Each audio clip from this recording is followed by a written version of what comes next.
Boys and men in our world today are falling behind in school and in higher education. They make up the large majority of suicides, murder victims, workplace deaths and the homeless, and are increasingly unlikely to attend church. All the while they face regular hostile messaging that they are toxic and redundant. Well, today's guest has written a wonderful book exploring our society's attack on men and what the appropriate response of the church should be.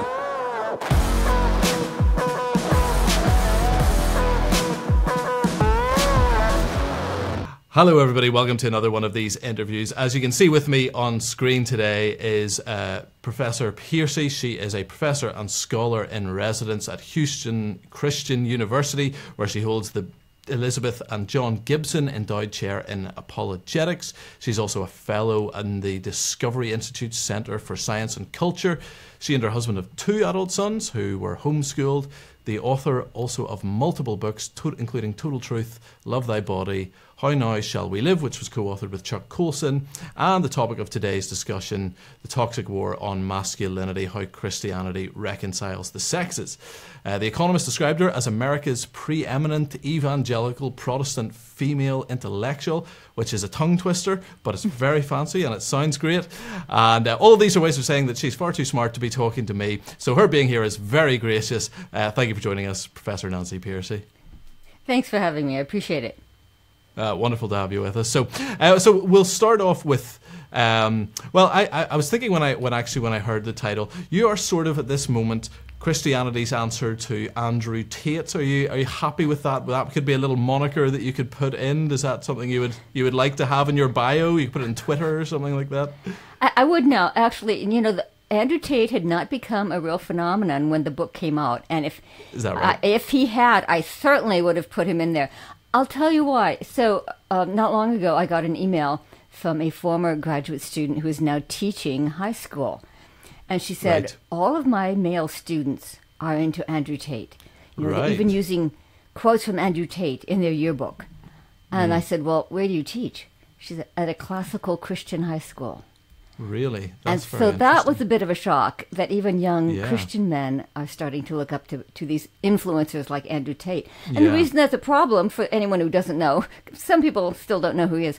He attracts young people because he does talk about being fit and being financially successful. Mm-hmm. But it turns out that he's successful because he runs an OnlyFans company where he basically gets young girls to do, and he himself calls it pornography. He gets young girls to do pornography, and he calls himself a pimp. So he's not hiding it at all. But unfortunately, a lot of young men I've noticed are they're getting caught up in his influence without quite realizing just how immoral he is. And so it is very important that as Christians we start having better models that we can present to young men. Absolutely, yeah. Actually, I mean that's a great place actually to begin our conversation, which is because I think we are seeing something there. We're seeing something in culture where we've had there's been various forms of say feminism and that movement, but really quite intensely so over the last 50 years, and yet what we're seeing in the very younger generations is that young men are starting to become quite reactionary, and Andrew Tate would be a good example of that. There would be some healthier examples, so the likes of, say, Jordan Peterson, again, not a Christian, but not in any meaningful sense anyway, but a healthier, response to that. What is happening in our culture when it comes to men? What are they seeing, and what are they reacting to, and what is this toxic war on masculinity, as you've titled the book? Yeah, well, my attention was caught when I first started researching this by some really hostile passages in the public media. So, for example, the Washington Post had an article titled, "Why Can't We Hate Men?" And I thought, really? In a respected publication? Or a Huffington Post editor tweeted, #KillAllMen. You can buy t-shirts that say, "So many men, so little ammunition." And books that come out with titles that are very blunt, like I Hate Men, and No Good Men, and Are Men Necessary? And then it turns out that even some men are jumping on the bandwagon. A fairly well-known male book writer wrote, talking about healthy masculinity is like talking about healthy cancer. Wow. And then there's one that's not in the book, but you might have seen it because it was in the news. Did you see when the director of the movie Avatar said testosterone is a toxin that you have to work out of your system? So you say, what's happening to men? Well, one study I saw said that 46% of men, that's almost half of men, say that they agree with the statement, today's society seems to punish men just for acting like men. And so that's the reaction I think we're starting to see, is that men do feel defeated, beaten down. I quote a psychotherapist who writes regularly for the Wall Street Journal, and she said, especially younger men, they're coming into my practice now, and they're feeling demoralized and beaten down and defeated because they feel like they're growing up in a culture that's hostile to masculinity. And even at my school, I teach at Houston Christian University, and when I told my class I was writing a book on masculinity, one of the male students shot back, "What masculinity? It's been beaten out of us." Whoa! Wow. So even in the Christian world, men are feeling this sense of hostility. And so that certainly is one of the reasons I wanted to write the book, is I wanted to say, where is this coming from? You know, you can't really stand against a social trend unless you ask, where did it come from? How did it develop? And so that's what I wanted to investigate. Yeah, that's very true. I mean, I think there's something that I recognise a little bit, but has certainly, I think, gotten worse. And as I look down the generations, particularly over maybe the last 10, 15 years or so, boys and men growing up, it's certainly been a significant challenge for them. So why did you then, because you had some experience, and you've referenced this in the book, of growing up in an environment which was not necessarily one that was representative of a healthy masculinity. Why did you then feel that you wanted to write this book, and what was kind of your aim with the book? Yeah, so I did start the book with my own story. As one psychologist puts it, we know you're not writing from some ivory tower. You're writing from the trenches, because I did grow up in a very abusive home. My father was severely physically abusive. In books on abuse, they will sometimes ask, was it open hand or closed fist? And it was closed fist, you know, the knuckle fist, so that it would have a sharper stab of pain. So as I put it in the introduction, in a sense, I've been writing this book my whole life, because I have, in fact, been having to work through what does it mean to have a healthy, positive, biblical view of masculinity. And actually, the turning point came with my conversion. So I was raised in a Lutheran home, and I don't know if you know this, but all Scandinavians are Lutheran, in the way that all Irish are Catholic. Yeah. And I know both of those, as we talked about. I lived in Sweden, and I'm also Irish, so there you go. I know both of those well. So my mom's Norwegian, my dad's Swedish, so the ethnic side of it.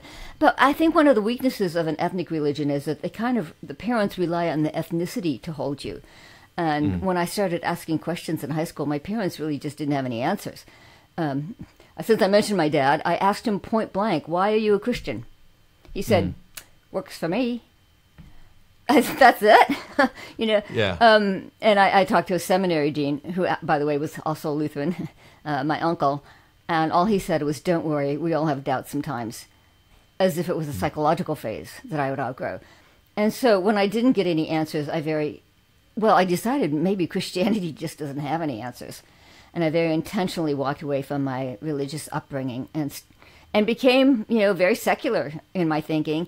Speaking of my dad, growing up in an abusive home, one thing I did, of course, was ricochet off into extreme feminism. I read all the foundational feminist books and thought they were great. I just thought they were wonderful. I always had some feminist book on my bedside table. But it was several years later that I ended up in Europe. We had lived in Europe when I was a child, and so I had gone back. And I stumbled across the ministry of Francis Schaeffer in Switzerland, which is called L'Abri. And he was known for an apologetics ministry. That's what he did. And so for the first time, I encountered Christians who could answer the secular isms, the secular worldviews that I had absorbed by that time.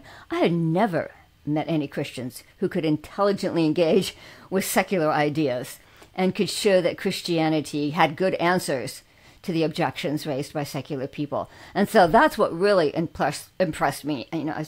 And it is the reason I eventually did become a Christian again. And I tell that story in some of my books. I tell my testimony. But what I haven't told before, and I tell in this book, is it also was the beginning of the emotional, psychological healing from my abusive childhood. So on staff at L'Abri was a psychiatric social worker. Her name was Sheila Bird, and we called her Birdie. And she was the one who helped me to realize I had to really work through the trauma of my past. When I left home, I had thought, I'm going to create a blank slate. I'm going to repress my whole childhood because it was too painful, and I'm going to start my life over, recreate myself from scratch. Well, it was Birdie who helped me realize, that doesn't work. You can't do that. Yeah. But she also then helped me to realize that, the answer, it sounds almost simple, but the answer is just really God's love, having a profound, transformative experience of God's love. Love is healing. To be loved, is emotionally healing.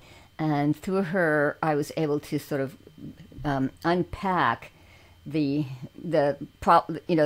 baggage that I brought with me from my childhood. And looking back, I'm just so grateful because my Christian life then began with a very rich intellectual background with apologetics and so on. But also, alongside that, a very rich emotional, spiritual experience as well. It was very balanced. So I'm just very grateful for that time at L'Abri. And I could not have written this book, obviously, without all that that healing that started at L'Abri. Wonderful, wonderful. And then, of course, God gave you a husband and 2 sons. And so you had no choice but to kind of, figure out what does God have to say about men. You're going to be stuck with him for the rest of your life. So, you might as well get into it. That's right. No daughters. Yeah, there you go. Well, we got 2 boys as well. So our house is, my wife's in a similar situation. Bless her. Going back then a little bit, just to obviously we mentioned briefly there about sort of the reactionary conservative, and again Andrew Tate, a good example of this. You talk in this book about the 2 scripts idea, 2 sort of thoughts on masculinity that are prevalent in the world today. One of them you think is a good one, and one of them has a tendency to be much more negative. Do you want to just unpack those for us a little bit? Yeah, so this came out of a sociological study, and I ended up putting it at the front of the book. I'll give you some background to that, which is not in the book. While it was in the manuscript form, I do I teach classes on the manuscript. I lead reading groups on the manuscript. I try to get lots of feedback to rub off the rough edges. And when they would tell family and friends about it, invariably the first question was, whose side is she on? With that tone, right? Whose side is she on? Right. And the second question was always, and why is a woman writing a book on masculinity anyway? So men tended to assume, if you're a woman writing a book on the subject, you're some kind of a male-bashing feminist. Right. And more progressive types tended to assume that I was an angry, defensive culture warrior. Right, and so I had to rewrite that first chapter multiple times to sort of overcome that initial hostility or suspicion. And I did it with this study. It helped a lot. A sociologist gets invited to speak all around the world. And, he's not a Christian. But he came up with this clever experiment where he would ask young men 2 questions. He would say, what does it mean to be a good man? If you're at a funeral and in the eulogy somebody says he was a good man, what does that mean?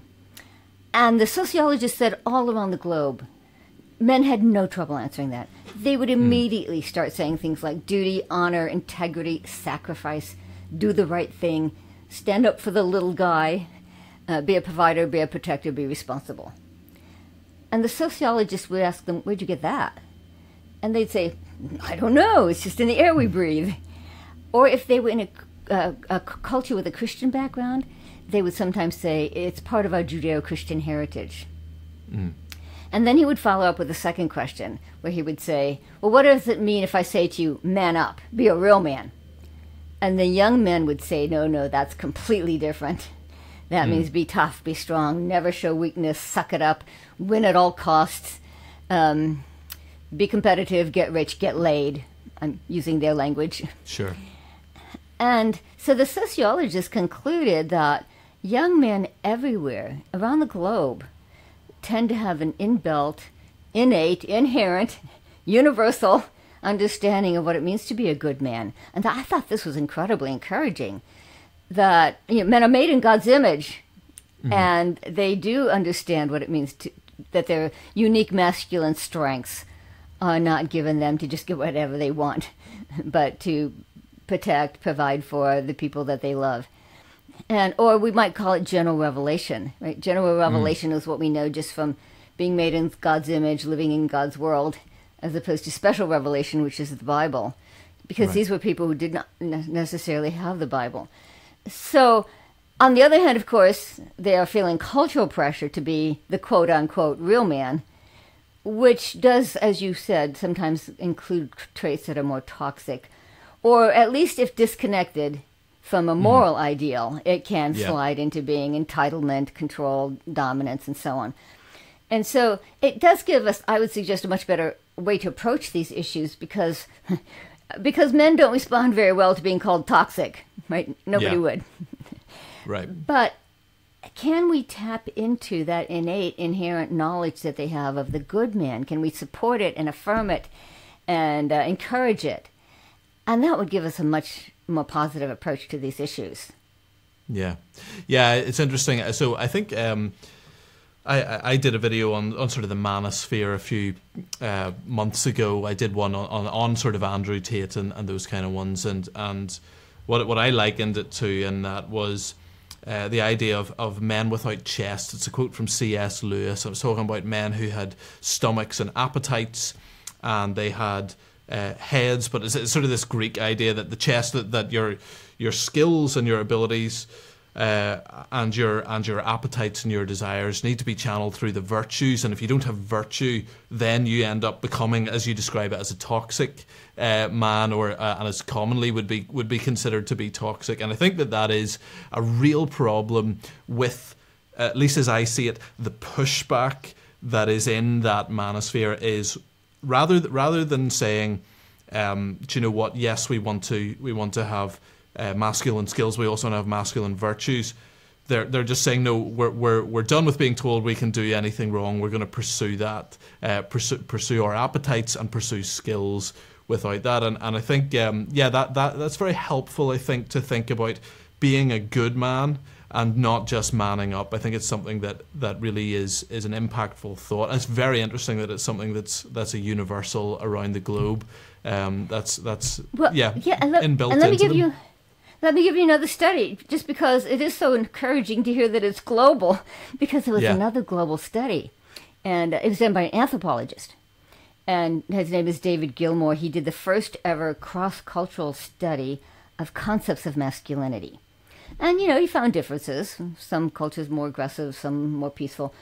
But he found that universally, every culture expects men, the good man, to do what he called the 3 Ps: provide, protect, and procreate. In other words, build into the next generation, build into the future, become a father. And there it was again, that these were not at all Christian countries. The guy who did the study, the anthropologist, was not himself a Christian, and he still found the same thing. And I think as Christians, this is something that we really want to focus on and say, wait a minute, for all of the messages out there about men being toxic, how can we recover the notion that, in fact, most men aspire to be good? And even men who are having difficulty in their lives. There was a book by a psychologist. It's called When Good Men Behave Badly. Right. And it was acknowledging that there are men who might, under stress, might behave poorly, or if they've had some kind of childhood trauma, they may have difficulty in their marriage and so on. But he's acknowledging that they aspire to be good men. And I love that balance, good men behaving badly. Even if you have to admit that they're sometimes behaving badly, that they aspire to be good. And again, not a Christian. It's interesting that these secular people are recognizing that men, again, are reflecting God's image in their deepest aspirations. Yeah. So we're doing something here that I imagine a secular audience member who doesn't have, you know, a Christian worldview, if they were watching, would say, well, surely, you know, you're talking about God and masculinity. Doesn't Christianity produce domineering, nasty men who are bad husbands and bad fathers? That's something you get kind of straight into in the book. Right after that, you sort of you tackle that topic. Really from not just, you're not just giving the arguments of here's what the Bible says on it. You're actually giving the studies. So what did you discover as you were writing the book in that regard? Yeah, so you're right. First of all, it is true that the main message from the secular world is that theologically conservative Christian men, if they believe in any sort of notion of male headship in the home, that is going to turn them into overbearing, tyrannical, oppressive, abusive patriarchs. I'll give you just one quote. This is from the co-founder of the Church Too movement, which came after the Me Too movement. And she said that the theology of male headship feeds the rape culture that we see permeating American Christianity today. And what happened is the social scientists were reading these kinds of accusations and saying, where's your evidence? You know, you're making these charges, but where's your data? And so they went out and did the studies. I have, in my book, I cite some dozen or so studies by psychologists, sociologists, who went out and did studies of Christian men and found out it was completely the opposite, completely debunks the secular narrative that evangelical Christian men who are committed to their faith, you know, who actually attend church regularly and so on, test out the highest in terms of being loving and engaged husbands and fathers. Wow. Their wives report the highest level of happiness. By the way, some pushback I get is, sure, their wives said that. Their husband's sitting right there. But no, they did interview the wives separately. Yeah. And evangelical fathers spend more time with their children, 3.5 hours more per week than secular fathers. Evangelical couples divorce at a lower rate than secular couples, 20% lower. And then the real surprise, evangelical couples have the lowest rate of domestic abuse and violence of any major group in America. Wow. So this is something that, on the one hand, I think churches need to know better. Yeah. Because I have a graduate student who is in charge of the women's ministry at a very large Baptist church here in Houston. And she said, on Mother's Day, we hand out flowers and tell the mothers they're wonderful. On Father's Day, we scold the men and tell them to do better. Right. So that, okay, stop the scolding. No more scolding. You know, bring this data into the church where we can encourage men. You know, the objective data is showing that they're doing very well. And it's also very good for apologetics purposes, like you said, for bringing it out into the public realm as well to show that it debunks the secular narrative. And it's not just a pep talk from some religious leader. You know, it is solid empirical research. This is evidence-based findings that Christianity does have the power to reconcile the sexes, as I put it in the subtitle of my book. Yeah. Very good. So yeah, I think that's very interesting. I don't know if have you come across Pearl Davis in your travels on the internet at any point? Yeah. So for those that don't know, she is a sort of anti-feminist female figure, but is very anti-feminist, says some pretty egregious stuff. But she's been on a real sort of tear recently, talking about marriage and that men shouldn't get married, essentially, and attacking within that then Christianity and saying, well, that doesn't make any difference.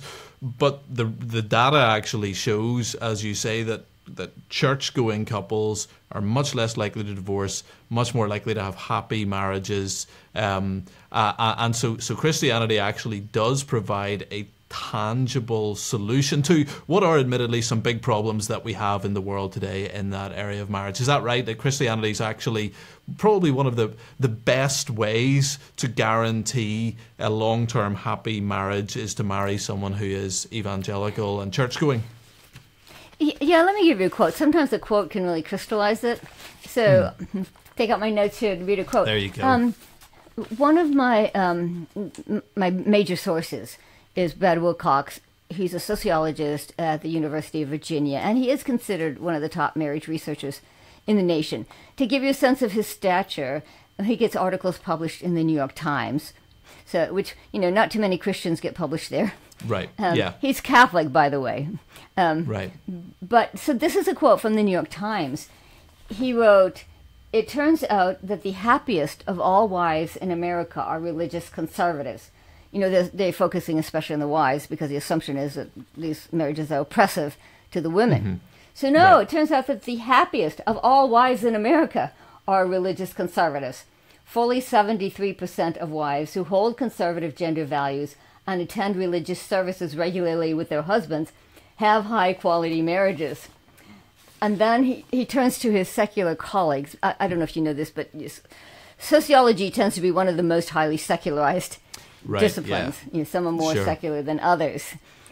So he turns to his colleagues and says, academics need to cast aside their prejudices about religious conservatives and evangelicals in particular. Conservative Protestant married men with children are consistently the most active and expressive fathers and the most emotionally engaged husbands. So this is the data. And you're right. It's something that we should be able to bring in both to our churches and to the public square, and people like Pearl who are out there saying, oh, marriage is bad for men. And by the way, Brad Wilcox, the guy I just quoted, has also interacted with Pearl on Twitter. What he did is he pulled out studies showing that married men with children are the happiest. He pulled out a graph where, you know, single men are down here, and in terms of levels of happiness. Single men with children, I think, was next. Then married men was next, and married men with children was clearly the highest. So not just women like marriage, but married men with children test out as the highest in terms of happiness. Yeah, absolutely. And that makes total sense, right? I mean, so this maybe is pulling a little bit away from the sort of sociology aspect and more into theology, but you've obviously you operate in both of these areas, so you know you're well aware and able to step into one, even though the book is sort of more apologetics focused. But as putting on the theological hat for a moment, do you view then masculinity as being intrinsically linked, at least on a broad level? Obviously, I know there could be individual exceptions to this, but broadly linked to being a husband and a father, that men should, if they want to be real men, a big part of that for the large majority is going to be to marry and to raise children?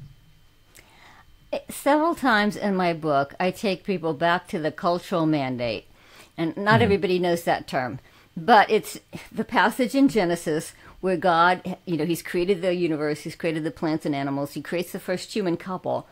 And what's the first thing he says to them? He tells them what their purpose is, why he created them. And so this is sometimes called the cultural mandate, because he tells them their job is to create culture. In the highly streamlined language of Genesis 1, we can kind of unpack several layers. So be fruitful and multiply doesn't only mean have a family, but historically, all of the social institutions do grow out of the family. The family becomes a clan, a tribe, a village, and eventually a nation. And you have social institutions for particular functions, like you need a state, you need a church, you need a school, you need a marketplace. And so it does actually mean develop all of the social institutions. And then subdue the earth means harness the natural resources. So most cultures have started with agriculture, but also mining and technology, and all the way up to today, inventing computers and composing music. I said this in my class once, and one of my students said, come on, composing music? Well, I play the violin. So I said, what's the violin made out of? Wood. What's the bow made out of? Horsehair. So all the transcendent beauty we associate with music starts with harnessing the raw materials of nature. And so I think this is really important for men in particular, because what it says to them, some of the messages in our culture have been, you know, you find your true manhood by, you know, escaping into the wild, going off and go off and live with the cowboys. Do you remember there was actually a movie about that just several years ago about the three men from Manhattan who, in their midlife crisis, go off and live with the cowboys. So that idea, getting away from culture, getting away from your family and so on, is the way you find your true... No, you find your true manhood by rolling up your sleeves and investing more deeply in your family and in the other social institutions and in creative and productive work. So that's where I think, the biblical view of manhood has to start with a cultural mandate. It's called cultural mandate because the idea is, our first job description as a human race was to build cultures, build civilizations, make history. And that's pre-fall. So that's not abrogated by the fall. That's pre-fall. That's our ultimate goal. The fall is like we were on a track and we fell off the track. And in salvation, God puts us back on the track. But what was the track? Right. It's the cultural mandate. So we are being renewed in order to pick up again on the cultural mandate. Yeah, very good. Yeah, one of my sort of go-to passage, so I'm in pastoral ministry, right? So if I preach and I don't know what I'm preaching on, I will just go to the Great Commission. But one of the things I love about it is the Great Commission is in many ways a repeat of the cultural mandate from Genesis. It harkens back to it very, very clearly as, go and take over the world. And of course, there's an added element of the gospel within that, right? Because it is now a fallen world. But nonetheless, it's the same idea that nations, that cultures would be discipled and come into faith. And yeah, so I think that's very interesting, because I do think that one of the real dangers that men are experiencing as they're pushing back on some of the sort of war against masculinity, or the war on masculinity, is to reject marriage and family and say it's men going their own way. It's we're shunning meaningful relationships. It's too dangerous. You can lose your kids in divorce court and all of that. But actually, as the Bible would put it, barring some unique exceptions, Paul or someone like that, who was called to singleness, the Bible's clear that being a true man absolutely involves having a family and having a marriage, and actually you'll be more effective as a man if you do that. So I think that's wonderful to hear that, and to hear that both sociologically and theologically. Yeah, and I'm not averse to appealing to men's self-interest. In my chapter I have a chapter on fatherhood, and instead of that scolding tone that I just described, I tell men what they're going to gain from becoming fathers, because even in surveys, you see, the secular idea has been for a long time has been men gain their main fulfillment and sense of masculinity from their job, their career. Well, on surveys, they don't say that.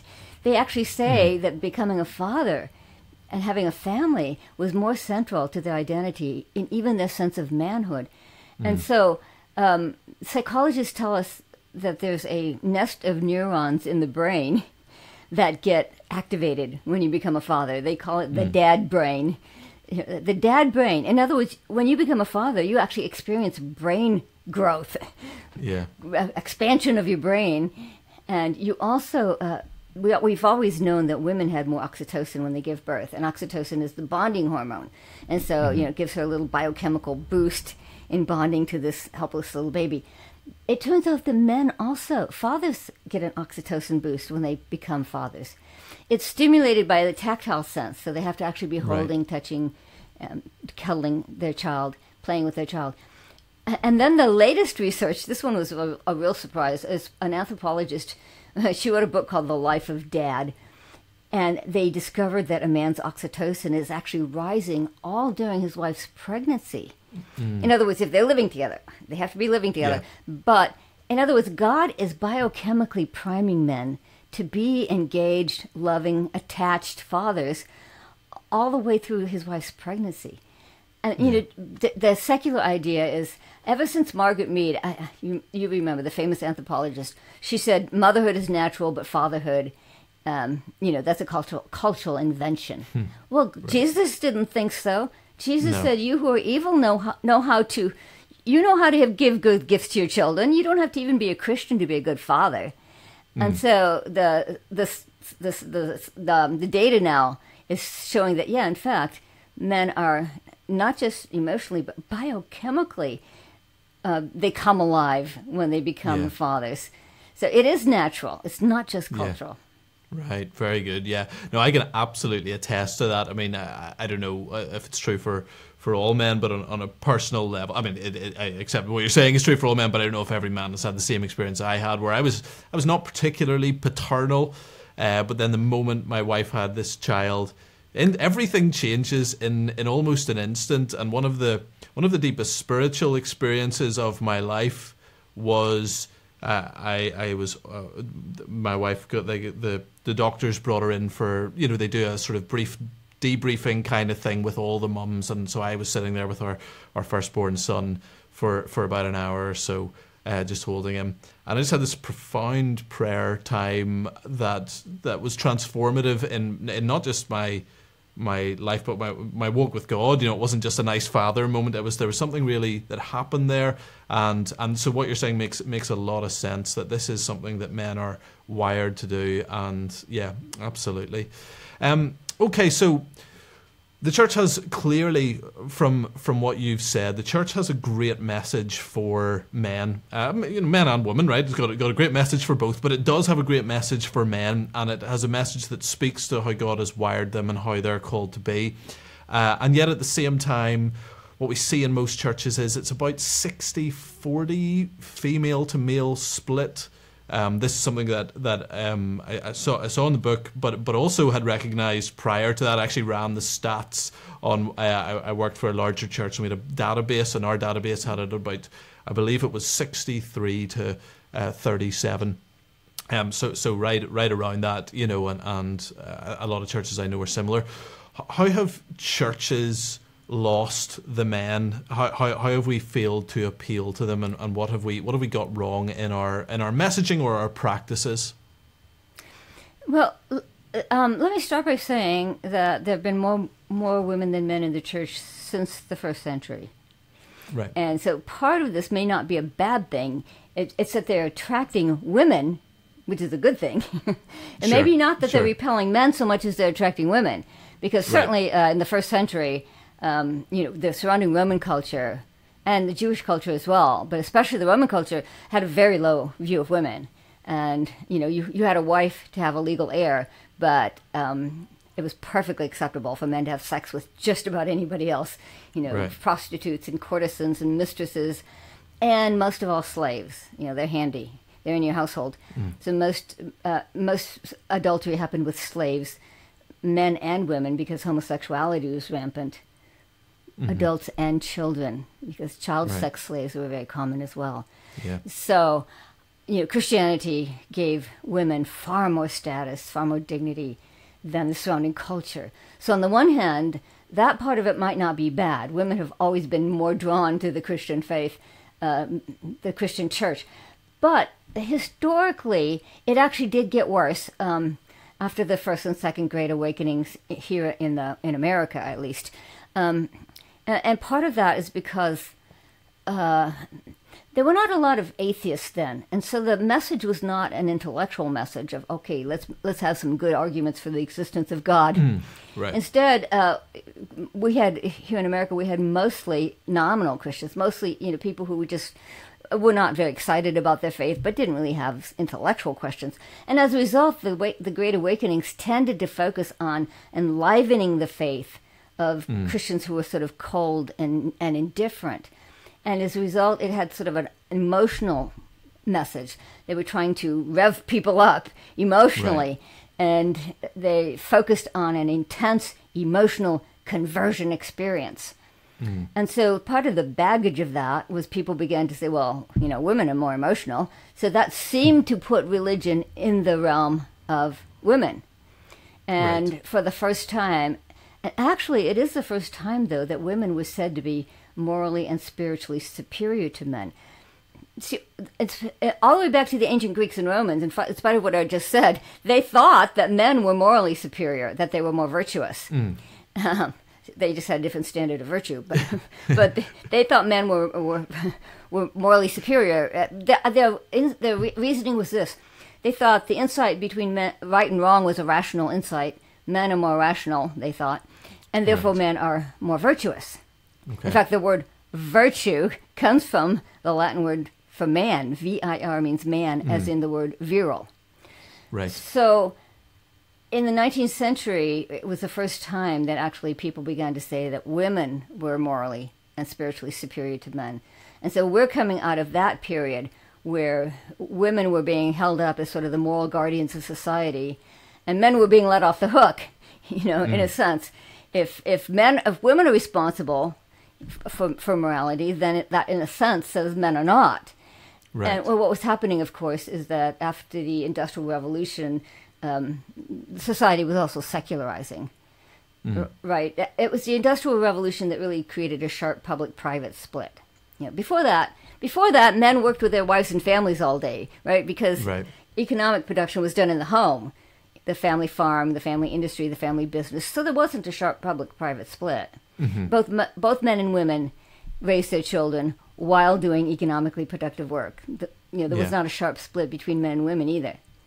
The Industrial Revolution takes work out of the home. Men have to follow their work out of the home into offices and factories. And for the first time, again, people say, oh, men are no longer working with people they love and have a moral bond with. They're working as individuals with other men. And people began to say that men's character was changing. They were becoming individualistic, self-centered, egocentric, aggressive, greedy and acquisitive, to use the language of the day. And they even began to complain that men were turning their career into an idol. They use that word. Men are turning their financial success into an idol. So as people began to say, well, these large public institutions, the factory, the business, financial institutions, universities, and the state should operate by scientific principles, by which they meant value-free. And in other words, don't bring your private values your into Christianity in here, which is what we hear today, right. Yeah, but that's when it started. Right. And since men were the ones who were getting that secular education, working in that secularized environment, they did become secular before women did. And so the split between women being seen as somewhat more spiritual and men being less spiritual all comes out of the 19th century. And so to fix it, therefore, we've got to sort of look back at what happened. How was it that the next step, there's a missing step here.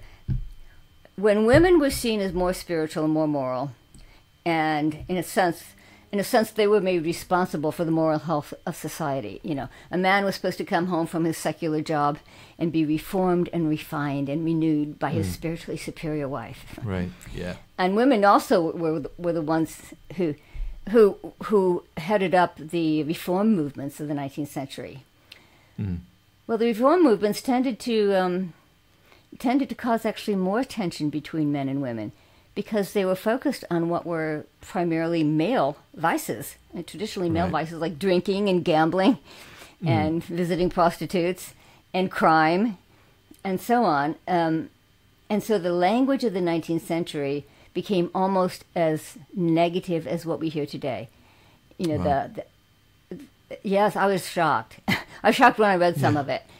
It could have been said by any modern feminist. So the extremely hostile language, that men are just inherently evil, lewd, rude, and crude, and prone to war, and they're drinking and getting drunk and coming home and beating their wives. The language of the day of the temperance movement, for example, was very, very negative. Well, by the end of the 19th century, a reaction set in, and men began to say, well, if we're just naturally rude, lewd, and crude, that's just who we are. That's when the Andrew Tate mentality starts. Right. Yeah. When they said, "I'm tired of being the villain. I'm tired of being people jumping on me and saying that men are just naturally, more secular, less spiritual, less moral," and they began to say, "Well, that's just who we are then." Right. That was an extremely important turning point. It was the late 19th century. Very and that's where the manosphere, okay, that's just who we are then, Yeah, absolutely. Yeah, no, that makes a lot of sense. I don't know if you've read, I'm sure you probably have, The Death of Christian Britain. I can't remember who it's by, but it talks a lot about the impact of the Industrial Revolution. It lays out pretty much exactly what you've said there. I don't know if that was your source for that or if you had others, but I read that, and as soon as you were saying that, I was like, yes, that lines up very, very clearly with what you've said there. So very good. Well, you know what wonderful. what he points out, by the way, Colin Brown. His name is Colin Brown. That's the one. Yeah. He's particularly interested in the Christian literature around the late 19th century because Christians began to use novels to, again, as a form of advancing their view. So there are a lot of conversion stories, in other words. Right. And he says the conversion stories were always an evil man, drunkard, unfaithful, whatever. An evil man being reformed by his morally superior wife. She's praying for his conversion while he's getting drunk and whatever, and sleeping around. And then finally there's a crisis, and he converts, because of the loving prayers of his wife. And Colin Brown, this book that you mentioned, he says the main impact of Christian literature, the Christian fiction of the day, late 19th century, the main impact of Christian literature was the demonization of men. That's a direct quote. Right. So we, as Christians, we bear some responsibility for that, the very negative view of masculinity that emerged by the late 19th century. Yeah, very good. So obviously then, we could talk all day about this and what the church then can undo that. But I think you've given a lot of principles there for churches to look at when it comes to the message to men, which is not one of demonization. Doesn't mean that sin never gets confronted. But if you had, very briefly, just if you had, some pastors in front of you, said, what should the message for men be in their churches? If you were to answer that question, how can the church shift the messaging in the right way that it does reach men, not in a way that mollycoddles them or says anything that is not true, but that is going to impact them in the world that we live in? Yeah, one important point that we haven't quite covered yet that's relevant to that question is, the social science data does show that committed Christian men test out definitely at the top, the most loving husbands and fathers. But the pushback I get, of course, is that Christians, haven't we all heard, that Christians divorce at the same rate as the rest of the culture. So the researchers went back to the data and they separated out the Christians who are really committed from the nominal Christians, to the cultural Christians. So these are men who might check the Baptist box, or I was thinking you in Ireland, maybe the Presbyterian box. I don't know. Yeah, or Presbyterian. Yeah, absolutely. Yep.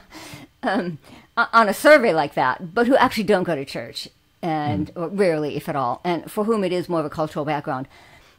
And these men test out shockingly different. They actually test out the worst. They fit all the toxic stereotypes. Their wives report the lowest level of happiness. They spend less time with their children than any other group. They divorce at a higher rate than even secular men, 20% higher than secular men. And they have the highest rate of domestic violence and abuse of any group in America. They are worse than secular men. And so when you say, what should the church do? The church needs to realize they have two very different groups. They need to, like we said earlier, be more supportive of Christian men who are doing a good job and really trying, really authentic in their Christian walk. But they need to reach out to these disaffected, these nominals, who are claiming the identity of evangelical. But what they're doing is they're taking religious language like headship and submission and infusing those terms with secular meanings from the secular script. And I think that knowing this should really challenge churches to say, how can we reach out to these men and disciple them more effectively?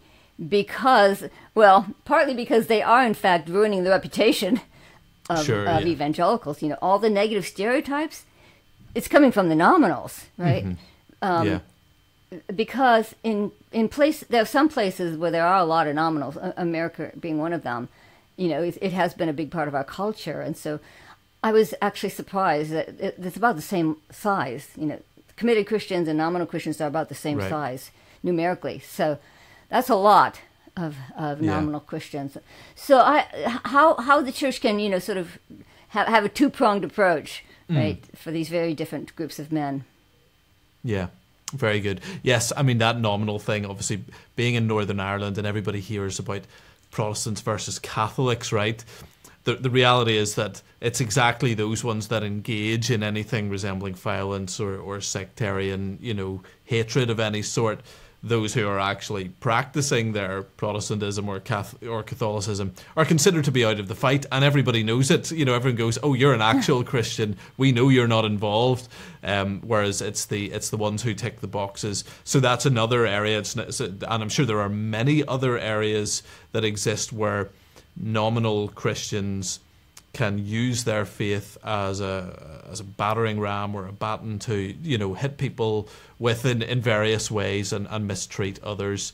And yeah, so absolutely, I think it's definitely something the church needs to think about. Okay, yes, that's a very good point. There are two groups of men in your church, and actually you want to be supportive of those who are believing, and then clear with those who aren't that there's a significant transformation that needs to happen in terms of coming to faith and following Jesus for real. So wonderful. Look, thank you so much for all of your time, and it's a truly excellent book. I think there's so much in there that is edifying for not just Christian men, Christians in general, about the message, you know, in this entire area, and it's a great apologetics book in that cultural area. So, where can people get that? Where would you like them to go, and how can they follow also just the rest of your material and pick up your other work?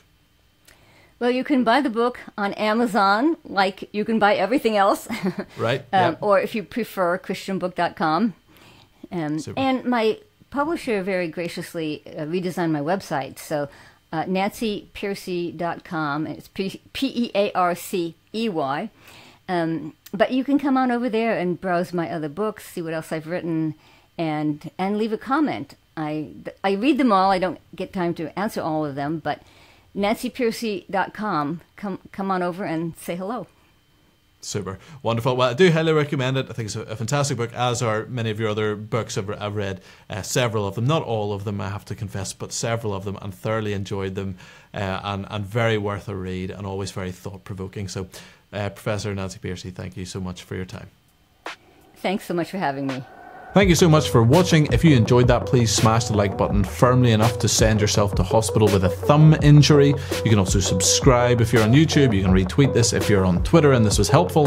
If you'd like to support the channel, you can go to wearecontramundum.com and pick up some merch, or you can go to Patreon or PayPal and support there. And of course, as always, if you are on YouTube, watch this next video.